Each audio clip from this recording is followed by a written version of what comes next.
बिहार विधानसभा के बजट सत्र का आज छठा दिन है। तमिलनाडु में बिहारी मजदूरों की पिटाई का मामला आज सदन में उठाया जाएगा और ऐसे में आसार जताए जा रहे हैं कि आज भी हंगामे देखने को मिलेंगे। विपक्ष कई मुद्दों पर सरकार को घेरने की रणनीति बनाए हुए है, वहीं सत्ता पक्ष भी विपक्ष के हर सवालों का जवाब देने के लिए पूरी तरह से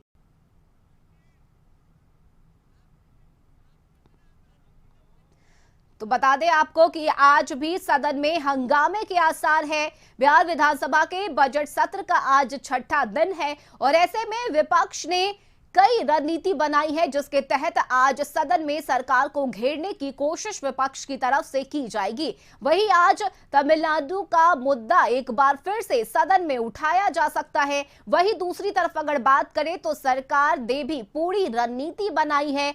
विपक्ष के हर सवालों का जवाब देने के लिए सरकार पूरी तरह से तैयार है। तो आज विधानसभा में बजट सत्र का छठा दिन है और छठे दिन भी हंगामे के आसार जताए जा रहे हैं। कई मुद्दों पर विपक्ष सरकार को घेरने की कोशिश करेगा। खास करके तमिलनाडु का मुद्दा एक बार फिर से सदन में उठाया जाएगा और ऐसे में अब ये देखना दिलचस्प होगा कि आज सदन के भीतर की क्या कुछ तस्वीरें देखने को मिलती है। तो बजट सत्र का छठा दिन है आज और आज कई मुद्दों पर सरकार को घेरने की रणनीति विपक्ष की तरफ से बनाई गई है। वही आपको बताएं कि सरकार भी विपक्ष के हर सवाल के जवाब देने को पूरी तरह से तैयार है। खास करके तमिलनाडु के मुद्दे को एक बार फिर से आज विपक्ष सदन में उठाएगा और पिछले बार की तरह इस बार भी ये देखना दिलचस्प होगा कि आखिर क्या कुछ तस्वीरें सदन में देखने को मिलती है और विपक्ष की तरफ से कौन कौन से सवाल उठाए जाते हैं, किन किन मुद्दों पर सरकार को घेरा जाता है और साथ ही सरकार की तरफ से क्या जवाब दिए जाते हैं, ये भी देखना महत्वपूर्ण होगा।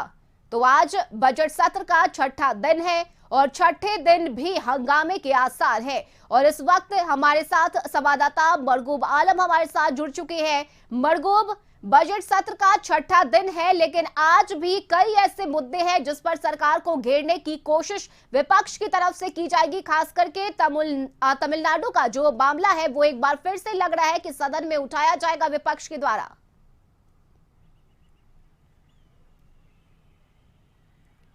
देखिए, इस मुद्दे पर सत्ता पक्ष हावी रहने की कोशिश करेगा, क्योंकि जिस तरीके से वहाँ से जो रिपोर्टें मिल रही हैं वहाँ के अधिकारियों के द्वारा, जो बिहार की टीम गई थी उसके द्वारा, कि जो फेक वीडियो इंटरनेट पर वायरल किया गया, सोशल मीडिया पर वायरल किया गया, उस फेक वीडियो से दहशत फैल गई बिहारियों में और वो वहाँ से भागने लगे।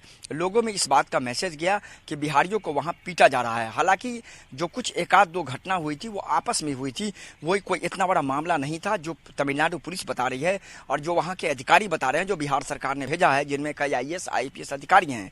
इस पूरे मामले पर वहाँ बिहार के लोगों से जो टीम है वो मिल रही है और आज इस पूरे मामले पर पक्ष विपक्ष दोनों घेरने की कोशिश करें एक दूसरे को।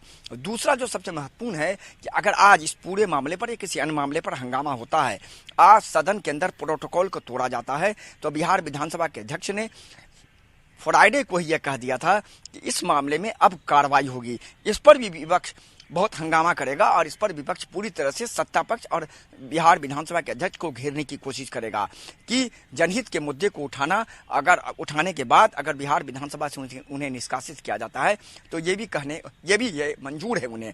इस पूरे मामले के साथ साथ आज तृतीय अनुपूरक पर आज वाद विवाद होगा, उस पर बहस होगी और बहस होने के बाद कह सकते हैं निश्चित तौर पर सरकार का जो नियमानुकूल है उस पर उत्तर भी होना है। इस पूरे मामले पर विपक्ष आज तमिलनाडु के साथ साथ कई अन्य मामलों पर आज बिहार विधानसभा के बाहर अंदर सरकार को घेरने की पूरी कोशिश करेगा। तमिलनाडु का मामला छाया हुआ रहेगा। विधानसभा के अंदर सत्ता पक्ष विपक्ष पर हमलावर होगा, इसलिए कि बिहार विधानसभा में सत्ता पक्ष का यह कहना था कि इंटरनेट पर जो फेक वीडियो वायरल किया गया था उसमें विपक्ष का हाथ है और विपक्ष वहां सनसनी फैला रही है और जिस तरीके से वहां से रिपोर्टें आ रही हैं, सो सत्ता पक्ष ने जो दावा किया था उस दावे को बल भी मिल रहा है। लेकिन विपक्ष का कहना है कि बिहारियों के साथ वहां मारपीट हुई है, सरकार उस पूरे मामले को लीपापोती करने में लगी थी, हमने उसे उजागर किया। तो कई मुद्दे हैं जिन मुद्दों पर विपक्ष लगातार सरकार को घेरने की कोशिश करेगा और सेकेंड हाफ में तृतीय अनुपूरक जो वित्त मंत्री ने पेश किया था उस पर वाद विवाद होगा और वाद विवाद का फिर सरकार का उत्तर होगा। रश्मि। जी बिल्कुल, बहुत शुक्रिया बरगुब आपका तमाम जानकारी के लिए। तो आज बिहार विधानसभा में बजट सत्र का छठा दिन है और आज भी सदन में कई मुद्दे विपक्ष की तरफ से उठाए जाएंगे और सरकार को घेरने की कोशिश की जाएगी।